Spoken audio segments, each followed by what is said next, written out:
आज अरविंद केजरीवाल की मुश्किलें थोड़ी बढ़ गई। शराब घोटाले के 2 आरोपियों की कस्टडी के लिए एनफोर्समेंट डायरेक्टरेट ने कोर्ट में जो एप्लीकेशन दी थी, उसमें जो खुलासे हुए हैं, उनका जवाब देना केजरीवाल के लिए मुश्किल हो रहा है। ईडी ने रिमांड एप्लीकेशन में दावा किया कि उसके पास इस बात के सबूत हैं कि शराब घोटाले के डिजिटल एविडेंस मिटाने के लिए 140 मोबाइल फोन्स को नष्ट कर दिया गया, डिस्ट्रॉय कर दिया गया। ईडी के मुताबिक जिन 140 मोबाइल्स को नष्ट किया गया, उनकी कीमत 1 करोड़ 20 लाख रुपए थी। रॉस रेवेन्यू कोर्ट में, स्पेशल कोर्ट में ईडी ने जो एप्लीकेशन दी थी, उसमें कहा गया कि जिन लोगों पर शराब घोटाले में शामिल होने का शक है, उन लोगों ने बड़ी संख्या में मोबाइल बदले। इसमें सभी मुख्य आरोपी शराब कारोबारी, सीनियर सरकारी अफसरों, दिल्ली के एक्साइज मिनिस्टर और दूसरे संदिग्ध लोग शामिल हैं। ईडी का कहना है कि जैसे ही घोटाले का पर्दाफाश हुआ, जांच शुरू हुई, उसी वक्त बहुत सारे फोन बदले गए। इससे लगता है कि सबूत नष्ट करने की साजिश की गई। ईडी के दावे सुनने के बाद कोर्ट ने शराब घोटाले के आरोपी बेनी बाबू और पी शरदचंद्र को 7 दिन के लिए ईडी की कस्टडी में भेज दिया। ईडी के खुलासे को बीजेपी ने इशू बनाया। संबित पात्रा ने कहा कि जो कट्टर ईमानदार होने का दावा करते हैं, अब बताएं कि 1 करोड़ 20 लाख के फोन कहां गए। आपको जान के आश्चर्य होगा कि लगभग 140 मोबाइल फोन्स बदले गए। ये जो डिजिटल फुटप्रिंट्स होते हैं, डिजिटल एविडेंस होते हैं, इन डिजिटल एविडेंस को ढकने के लिए लगभग 140 मोबाइल फोन 34 लोगों ने बदला है। और इसमें एक्यूज्ड नंबर 1 कोई है तो उसका नाम है मनीष सिसोदिया। आप सोच के देखिए, मनीष सिसोदिया जी और उनके जो मित्रगण हैं, मनीष सिसोदिया जी की जो टोली थी, जिस टोली ने मिल करके ये एक घोटाला, शराब घोटाला, दारू घोटाला, एक्साइज पॉलिसी का घोटाला किया, जब इस पे जांच बैठाई गई तो डिजिटल एविडेंस छुपाने के लिए 140 मोबाइल फोन बर्बाद किए गए। 140 ऐसे मोबाइल फोन बर्बाद किए गए और नए खरीदे गए ताकि एविडेंस मिट सके। और बंधुगण, ऐसे 140 फोन पर मनीष सिसोदिया जी और उनके साथियों ने कुल मिलाकर के 1 करोड़ 20 लाख रुपए खर्च किए। 1 करोड़ 20 लाख रुपए इस प्रकार के 140 मोबाइल फोन। सोचिए, जो सादगी की कसम खाते थे, जो गारंटी लेते थे हम राजनीति में नहीं आएंगे, जो गारंटी लेते थे हम अपना खुद का घर नहीं बनाएंगे, जो गारंटी लेते थे हम जीवन भर ऑटो रिक्शा में चलेंगे, ऑटो में लटक लटक के आएंगे, हमारे पास तो मोबाइल फोन और हमारे पास लैपटॉप नहीं है, उस मनीष सिसोदिया ने अरविंद केजरीवाल के कहने पे ऐसा 140, देखिए जरा किसी का फोन आ रहा है, आएगा फोन, आएगा लोगों का, लोग जग गए हैं। अब 140 मोबाइल फोन इस तरह के डिस्ट्रॉय किए मनीष सिसोदिया जी ने। आप सोचिए। इसके बाद ईडी ने एक और बड़ा दावा किया। ईडी का कहना है कि सबूत तो इस बात के भी हैं कि इस घोटाले में 100 करोड़ रुपए की रिश्वत तो एडवांस में ही ले ली गई थी।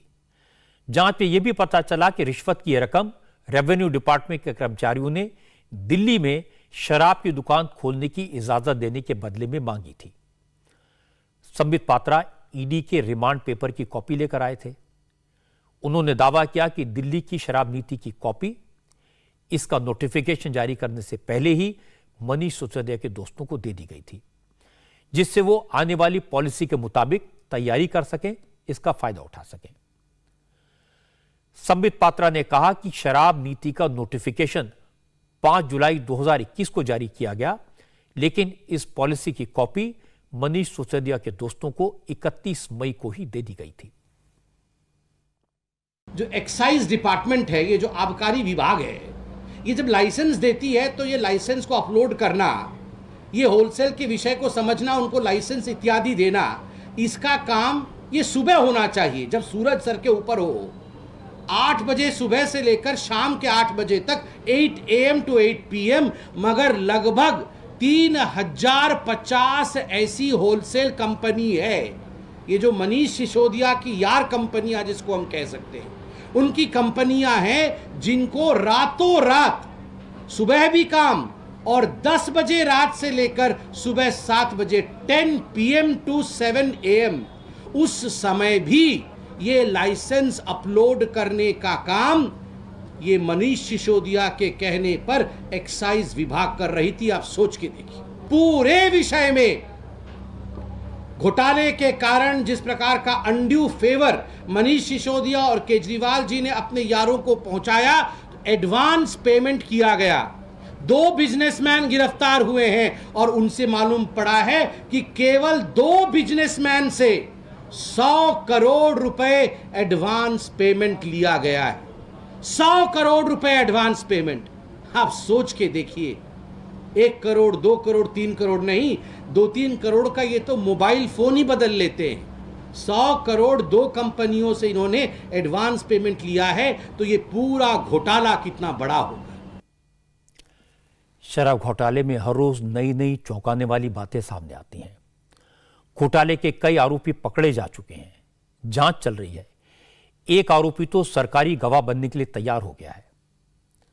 फिर यह खबर आई कि मनीष सिसोदिया ने जांच शुरू होने के बाद अफसरों से शराब नीति की पूरी फाइल की फोटोकॉपी पेन ड्राइव में मांगी थी। और अब ईडी ने दावा किया कि जांच शुरू होने के बाद एक्साइज डिपार्टमेंट के अफसरों ने, कुछ नेताओं ने और शराब कारोबारियों ने 140 मोबाइल फोन जिनका इस्तेमाल किया था उन्हें तोड़कर फेंक दिया। अब बीजेपी के नेता सवाल पूछ रहे हैं। जाहिर है केजरीवाल इनका कोई जवाब नहीं देंगे। वो कहेंगे उन्होंने दिल्ली में स्कूल बनाए, दिल्ली में मोहल्ला क्लिनिक बनाई, अब दिल्ली की सफाई करेंगे। बीजेपी को एमसीडी इलेक्शन में हार का डर है, इसलिए बीजेपी शराब घोटाले के इल्जाम लगा रही है। लेकिन फेयरनेस तो यह है कि केजरीवाल ने आज क्या कहा, यह आपको सुनवा देता हूं।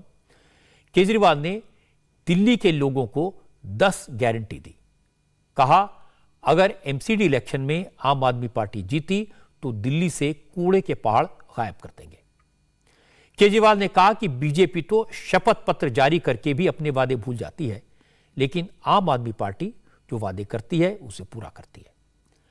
केजरीवाल ने कहा अगर एमसीडी में उनकी पार्टी जीतती है तो एमसीडी में भ्रष्टाचार खत्म कर देंगे, दिल्ली को पार्किंग और आवारा पशुओं की प्रॉब्लम से मुक्ति दे देंगे, सड़कों और गलियों को चमका देंगे, टेम्परेरी कर्मचारियों की नौकरी परमानेंट कर देंगे। आज हम ये 10 गारंटी जारी कर रहे हैं और मैं दिल्ली के लोगों को विश्वास दिलाना चाहता हूं कि जैसे पिछली बार हमने जितनी गारंटी दी थी, सबके ऊपर काम चल रहा है, काम किया, कई गारंटी पूरी की, कई गारंटियों पे काम चल रहा है। ऐसे ही एमसीडी की भी सभी गारंटियों पे 10 की 10 गारंटियों को हम अगले चुनाव के पहले पूरा करेंगे। पहली गारंटी है दिल्ली को सुंदर बनाएंगे। दिल्ली में जो तीनों कूड़े के पहाड़ हैं इनको खत्म करेंगे।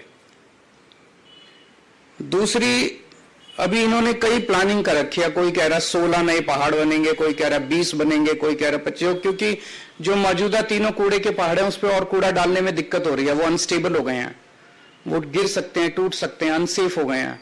तो अब ये नई नई जगह ढूंढ रहे हैं लैंडफिल, नई लैंडफिल साइट्स के लिए। ये तीनों कूड़े के पहाड़ तो खत्म करेंगे ही करेंगे। कोई भी नया कूड़े का पहाड़ दिल्ली के अंदर नहीं बनने देंगे, कोई नया लैंडफिल साइट नहीं होगा। और कूड़े के निस्तारण कोई रॉकेट साइंस नहीं है, पूरी दुनिया कर रही है। हम लंदन से एक्सपर्ट्स को बुलाएंगे, पेरिस से बुलाएंगे, टोक्यो से बुलाएंगे, ग्लोबल एक्सपर्ट्स को बुलाएंगे। जैसे दुनिया के बाकी शहर अपने कूड़े के निस्तारण को कर रहे हैं, हम भी कूड़े के निस्तारण को बाकी शहरों की तरह करेंगे। ऐसा क्या है, नियत होनी चाहिए, इनकी नियत खराब है। इंडिया टीवी हर वक्त हर जगह डाउनलोड करने के लिए सर्च करें India TV news Google play store या ऐप स्टोर पर।